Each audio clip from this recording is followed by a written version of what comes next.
मुसलमानों के आज हालात, जरा गौर करें कि आज मुसलमानों के हालात क्या है और कैसे उसको समझा जा सकता है। उसको समझने के लिए मैं कहता हूं कि आप एक संतरा लीजिए, उस संतरे को देखिए, वो ऊपर से एकदम गोल चिकना दिखाई देगा, उसमें ना कोई दरार है ना कोई फटा है, सब कोई दिखाई देगा कि बस एक है। और कल मुसलमान ऐसे ही थे, ऐसे ही बनने के लिए वो मुसलमान बनते थे। वो कोई भी धर्म से कोई भी जाति से होता था, जब वो मुसलमान बन जाता था तो वो संतरा बन जाता था। एक ही सफ में खड़े हो गए महमूद और अयाज, न कोई बंदा रहा न कोई बंदा नवाज, सब के सब उस संतरे की तरफ हो गए। लेकिन आज बदकिस्मती ये है कि जब वो संतरा को खोला जा रहा है तो देखा जा रहा है कि सब उसमें अलग अलग अपने अपने फिरके बना करके खड़े।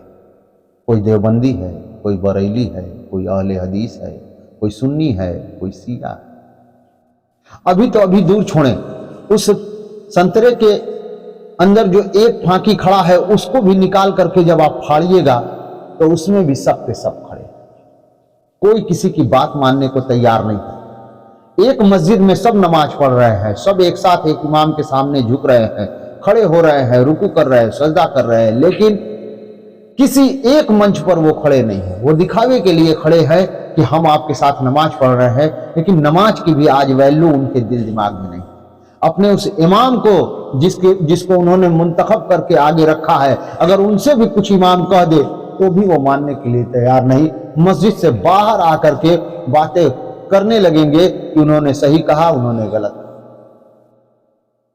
लेकिन आज वो प्रोसेस आ चुका है कि ये जितने भी अलग अलग फिरकों में बटे हुए हैं, अलग अलग संतरे की तरह खड़े हुए हैं, उन सबको अल्लाह ताला एक करने का व्यवस्था बना चुका है।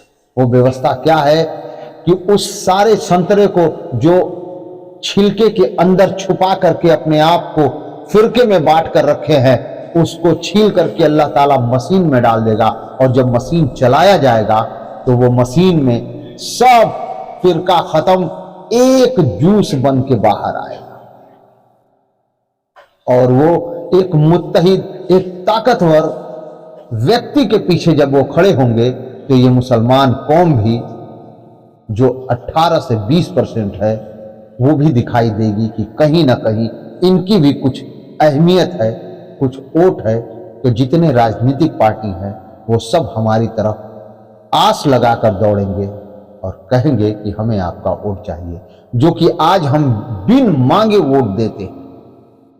आज हमारे ऊपर चाहे जो कुछ भी हो रहा है, जितनी परेशानियां आ रही हैं, उसमें एक भी राजनीतिक पार्टी जा नहीं रही है, ना कुछ बोल रही है। आपने देखा, चाहे वो हल्द्वानी का हो और चाहे वो बरेली का मामला हो, कोई राजनीतिक पार्टी ने अपने मुंह से एक शब्द नहीं बोला। कारण वो जानते हैं कि इनका वोट तो हमें ही मिलेगा, हम ही के पास इन्हें आना है, कोई यही नहीं है। इसमें कोई शक नहीं कि जिस राजनीतिक पार्टी का कोई रहबर नहीं होता है, कोई नेता नहीं होता है, हालात ऐसे ही खराब दर खराब होते रहते हैं। इंशाअल्लाह वो दिन बहुत करीब आ गया है कि हम सब उस मशीन से गुजरते हुए एक मुत्तहिद और एक साथ आने वाले लोग बन जाएंगे इंशाअल्लाह।